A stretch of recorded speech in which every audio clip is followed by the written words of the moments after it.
मनातलं काही. मंगेश दौंडकर यांचा लेख. माय लेकींचं अधुरं पंढरपूर. खरंच काही सोनं तिजोरीत जपावं लागतं, पण लेक नावाचं सोनं मात्र काळजातच जपावं लागतं. माहेर आणि लेकीचं नातं हे जगातल्या कुठल्याही नात्याच्या चौकटीत मावणारं नसतं.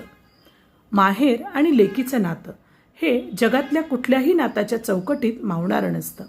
लग्नानंतर लेकीचं घर, नाव, संसार सगळं बदलतं, पण तिच्या मनाच्या एका कोपऱ्यात माहेर तसंच जपलेलं असतं. आईच्या पदराच्या उभेसारखं, बालपणीच्या अंगणासारखं. माझ्या आत्याचं आणि आजीचं नातं आठवलं की आजही काळजात हळवी कळ उठते. आत्या प्राथमिक शिक्षिका होती. पूर्वी तिची नोकरी आमच्याच गावात असल्याने लग्नानंतरही तिला माहेरचा गोडवा दीर्घकाळ अनुभवता आला. शाळा सुटली की तिची पावलं आपसूक आईच्या उंबरठ्याकडे वळायची.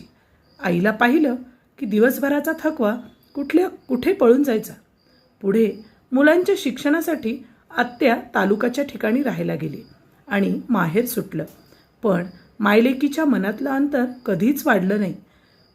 रोज फोन व्हायचा. जेवलीस का गं? औषधं घेतलीस का गं? या 4 शब्दात त्यांचं अख्खं जग सामावलं होतं. अलीकडेच एका दुर्दैवी अपघातात आत्याच्या पायाला मोठी दुखापत झाली. डॉक्टरांनी विश्रांती सांगितली आणि नेमकं याच काळात आजी आजाराने अंथरुणाला खिळली. एका बाजूला स्वतःच्या जखमेची असह्य वेदना होती, तर दुसऱ्या बाजूला आईच्या वेदनेची तडफड. लेकीला स्वतःच्या जखमेपेक्षा आईची जखम मोठी वाटली. डॉक्टरांचा सल्ला बाजूला ठेवून ती आईच्या सेवेसाठी तिच्या उशाशी येऊन बसली. पण नियतीच्या मनात काही वेगळंच होतं. आजीचे शेवटचे दिवस जवळ येत होते. आत्या मात्र तिची सावली बनून उभी होती. आई झोपली की तिच्या चेहऱ्याकडे पाहत बसायची. आईला त्रास झाला की अस्वस्थ व्हायची. तिच्या औषधापासून खाण्यापिण्यापर्यंत सगळं काही ती स्वतः पाहू लागली. या सगळ्यात स्वतःचं दुखणं जणू ती विसरूनच गेली होती. त्याच काळात माऊलींची पालखी पंढरीच्या दिशेने निघाली होती. आईचा हातात घेत आत्या म्हणाली, आई, तू बरी झालीस ना की तुला पंढरपूरला विठ्ठलाच्या दर्शनाला घेऊन जाईल.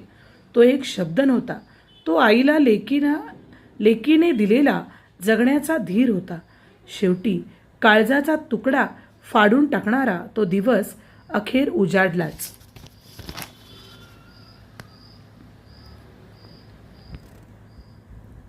रोजच्या प्रमाणे आईची सेवा करून संध्याकाळी निघताना आत्या म्हणाली, आई, उद्या सकाळी लवकर येते ग.